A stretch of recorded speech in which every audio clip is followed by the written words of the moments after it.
Notre bonne nouvelle quotidienne, texte de A.T. Jones et E.J. Wagoner.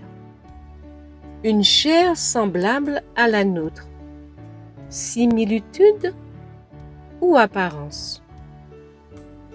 Car chose impossible à la loi, parce que la chair la rendait sans force, Dieu, en envoyant à cause du péché son propre Fils dans une chair ressemblant à celle du péché, a condamné le péché dans la chair.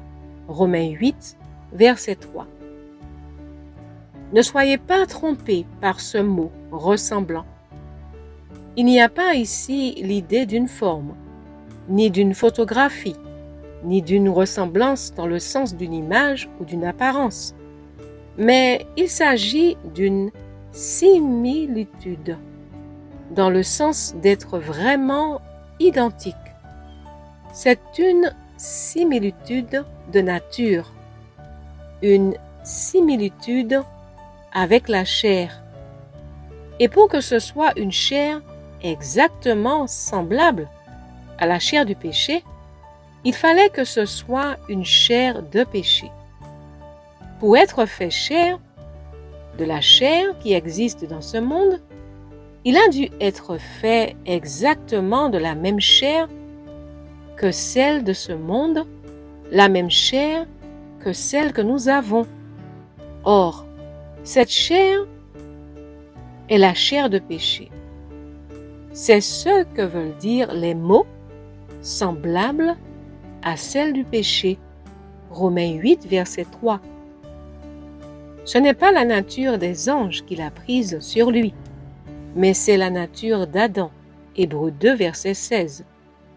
Il convenait à celui par qui et pour qui tout existe et qui a conduit beaucoup de fils à la gloire, d'élever à la perfection par la souffrance l'auteur de leur salut.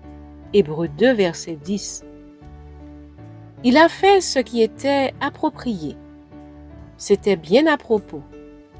Qui sont ses frères? Tous ceux qui appartiennent à l'espèce humaine. Parce que nous sommes tous issus d'un seul. Il n'a pas honte de nous appeler, vous et moi, ses frères. Comment Christ a-t-il pu être sujet à la faiblesse? Hébreux 5, verset 2. Et pourtant, ne pas commettre de péché. Certains ont peut-être pensé, en lisant jusqu'ici, que nous dépressions le caractère de Jésus en l'abaissant jusqu'au niveau de l'être humain pécheur. Au contraire, nous ne faisons qu'exalter notre Sauveur béni. Il est descendu lui-même, volontairement, au niveau de l'être humain pécheur, afin de pouvoir élever l'être humain à sa propre pureté irréprochable, pureté qu'il a conservée dans les circonstances les plus hostiles.